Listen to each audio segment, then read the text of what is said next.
जून में मोदी सरकार के कार्यकाल को 11 साल पूरे हो रहे हैं। इस पर ज्यादा बातचीत करने के लिए हमारे साथ बीजेपी से नेशनल जनरल सेक्रेटरी तरुण चुग मौजूद हैं। सर, किस तरह से देखते हैं? बहुत बड़ी अचीवमेंट है लगातार किसी सरकार के 11 सालों में भारत ने प्रधान सेवक नरेंद्र मोदी जी की डिसाइसिव डायनेमिक नेतृत्व में निरंतर स्थायी सर्वसमावेशी सतत विकास की नई परिभाषा गढ़ी।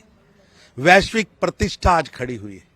आज भारत की चमक व धमक पूरा विश्व देख रहा है। एक नया भारत, नई परिभाषा वाला भारत, आत्मनिर्भर भारत, विकसित भारत का निर्माण हो रहा है। एक जमाना था लड़खड़ाती हुई, धक्के खाती, हादसे का पात्र बनी हुई अर्थव्यवस्था को निकालकर मोदी जी ने कठोर अनुशासन और ईमानदारी से, मेहनत की परिकाष्ठा से विश्व की चौथी अर्थव्यवस्था बनाया है। बीते 11 वर्षों में गरीब, किसान, महिला, युवा और वंचितों के लिए सामाजिक न्याय और जन कल्याण का नया युग मोदी जी ने शुरू किया है। नया युग मोदी जी ने शुरू किया है। सर, राहुल गांधी लगातार बोल रहे हैं कि SC, ST, OBC के शिक्षकों की भर्ती विश्वविद्यालय में कब की जाए? राहुल गांधी झूठ, फरेब और धोखे की राजनीति के बादशाह हैं, इसलिए झूठ व भ्रम पैदा कर रहे हैं।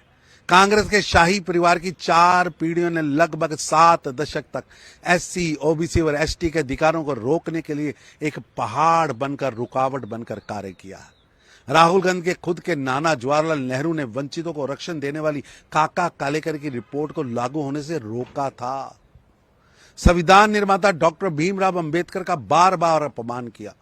ईर्ष्या के कारण उनको अपमानित किया गया, इसलिए उन्होंने इस्तीफा तक दे दिया था। यहां तक कि उनका अंतिम संस्कार नेहरू मंत्रिमंडल ने दिल्ली में उनको नहीं होने दिया। इंदिरा गांधी और राजीव गांधी ने वंचितों को अधिकार देने वाली मंडल कमीशन की रिपोर्ट को लागू नहीं होने दिया था। देश जानता है और कांग्रेस का SC, ST, OBC वंचित विरोधी चेहरा देश के सामने स्पष्ट है। सर, जब भारत का डेलीगेशन विदेश के दौरे पर है तो कांग्रेस लगातार विदेश नीति पर सवाल उठा रही है। ये बाज नहीं आ रहे हैं सवाल उठाने से। बहुत दुर्भाग्य की बात है कि दुनिया में पाकिस्तान को बेनकाब करने के लिए, पाकिस्तान के आतंक की फैक्ट्रियों का पर्दाफाश करने के लिए देश ने सर्वदलीय प्रतिनिधिमंडल भेजा है। और जब प्रतिनिधिमंडल विश्व के मंचों पर अपना पक्ष रख रहा, ऐसे में कांग्रेस पार्टी और उसके नेता देश की सेना के खिलाफ प्रदर्शन कर रहे हैं, देश के अंदर पाकिस्तान की भाषा बोल रहे हैं।